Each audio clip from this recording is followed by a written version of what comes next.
Eto Madagasikara sika. Madagasikara izay firenena iray manana ny maha-izy azy aty Afrika raha resaka fomban-drazana sy kolontsaina no jerena. Ny famadihana ohatra dia anisan'ireo fomban-drazana sy kolontsaina fanaon'ny Malagasy ary tsy hita izay maharatsy azy, eny fa na dia kristianina ary katolika aza ny teny. Noho izany, izahay religioza SVD miasa sy monina amin'ity nosy malalantsika ity dia miezaka sy manaraka izay fomba sy kolontsaina hita fa tsara ary mahasoa ny mpiarabelona sy ny fiarahamonina. Noho ny SVD izay natao hiasa amin'ny toerana rehetra sy amin'ny fotoana rehetra dia mandray ary miaina fa tsy sanatria manaratsy velively ny fomba mampanao olona izay hiasany sy miara-miasa aminy. Iarahanay miaiky ny fahamarinany hoe Andriamanitra nefa nisatra izay ka hatramin'izao ary mandrakizay.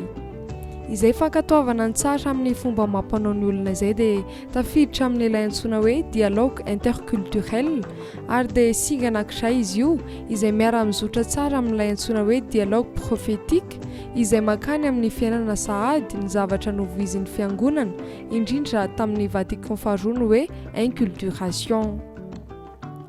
Ny 17 sy ny 14 volana Jolay lasa teo, taona 2024 dia voasambany amin'ny tantaram-piainan'ny SVD eto Madagasikara ny namadika na ny marimarina kokoa ny hoe namono lambo ary namindran'ireo taolam-balin'ny Mopera Zoky amin'ny fasan'ny SVD vaovao ao Tenisoa Fianaratsoa.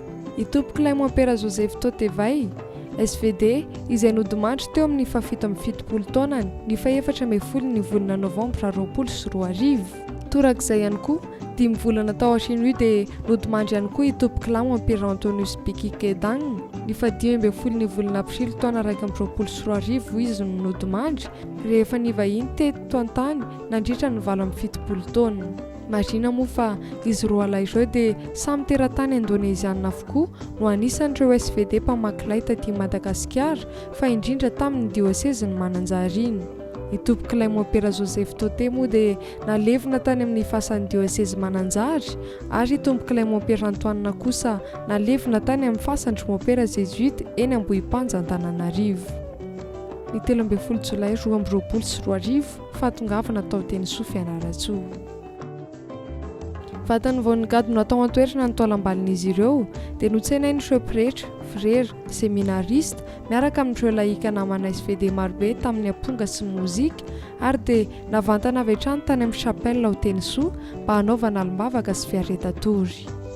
Tsara ho marihana fa ity chapelle ity sy ny trano manontolo eto Tenisoa ity dia eo ambany fiarovan'ilay olo-masina SVD voalohany misionera tany Chine dia i Masindray Joseph Fredatmets izany.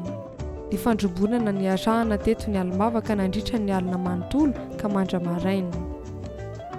Tsy nitara ny fianakaviam-be Arnoldienne teto vavaka no natao satria mila n'izany sika olombelona fa indrindra ho an'ny fanahin'ireo havantsika efa nodimandry satria tokoa moa tsy misy olombelona tonga lafatra. Mba havelan'Andriamanitra neny elika ireo ary mba ho raisiny kosa ny fanahin'izy ireo any am-paradisa mba ho finaritra mandrakizay miaraka amin'Andriamanitra.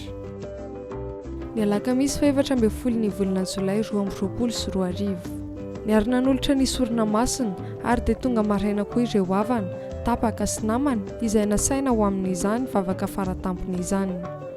Rehefa izay dia nofinosin-dampa ary napetraka tamina toerana izay sahaza sy voahomana ho azy ireo mandrakizay ny taolam-balo vao avy nofinosin-damba.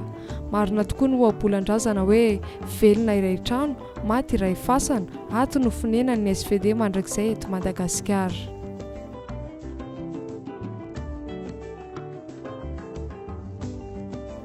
Nofokena amin'ny tapihavanana. Rehefa vita kosa ny sorona masina teny amin'ny latabatra namokisana ny fanahy dia niarandrona ny rehetra nankeny amin'ny latabatra amokisana indray ny vatana ny vahoaka. Izay tokoa moa ny maha-olombelona, vatana sy fanahy. Izao sakafo izao no voahomana dia noho ny fanampian'ireo namana maro isan-karazany.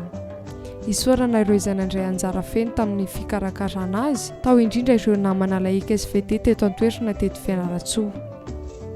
Iray ihany ny vavakantsika rehetra ny hoe engane mba handry ampiadanana noho ny famindrapon'Andriamanitra ny fanahin'ireto havantsika efa nodimandry ireto. Amen.